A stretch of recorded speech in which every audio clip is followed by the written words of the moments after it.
So I'm going to bring Jacob, our guest, in this week, and Jacob is a filmmaker who has put out a series of videos. This spot is called Man Enough.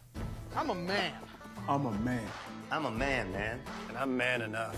I'm man enough to enjoy a barrel-proof bourbon. Neat. Man enough to cook my steak rare. Man enough to deadlift 500, then braid the out of my daughter's hair. You think I'm afraid to rebuild a carburetor? I eat carburetors for breakfast. I ain't afraid of bears. That's what bear hugs are for. I'll tell you another thing I sure as shit am not afraid of. Women. I'm not afraid of women. I'm not afraid of women. They want to control their bodies? I say go for it. They want to use IVF to start a family?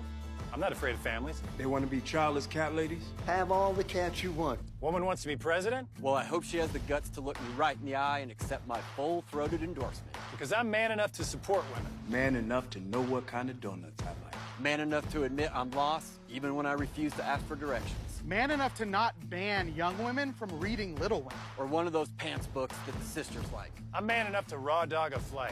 It sucked. Not worth it. I'm man enough to be emotional in front of my wife. In front of my kids. In front of my horse. I'm man enough to tell you that I cry at Love Actually. Good Will Hunting. West Side Story. That and Predator. And I'm sick of so-called men domineering, belittling, and controlling women just so they can feel more powerful. That's not how my mama raised me. I love women. I love women who support their families. Women who decide not to have families. Women who take charge. And I'm man enough to help them win. Outstanding job, Jacob. So thank you, guys. You've definitely had a lot of positive response. I know you've been on was played on Pod Save America, and I saw you on CNN. So we'd love to hear about the story behind it, because this is 100% about the issues that we started this podcast for.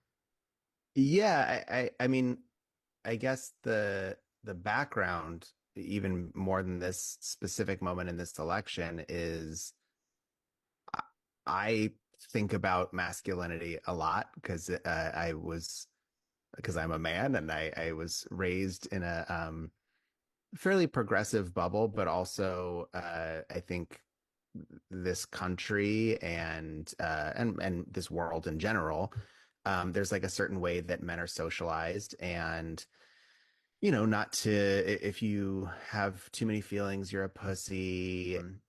Trump campaign and that whole universe has leaned into that a lot. I think there's a lot of, especially young men, but I think white men in general in this country are feeling really left behind right now. And I think that's a very real thing that, to be candid, I think that the left and the Democratic Party sometimes doesn't talk about as much as I think that they should, because it's, I don't know that they've really found their footing on how to talk about that issue.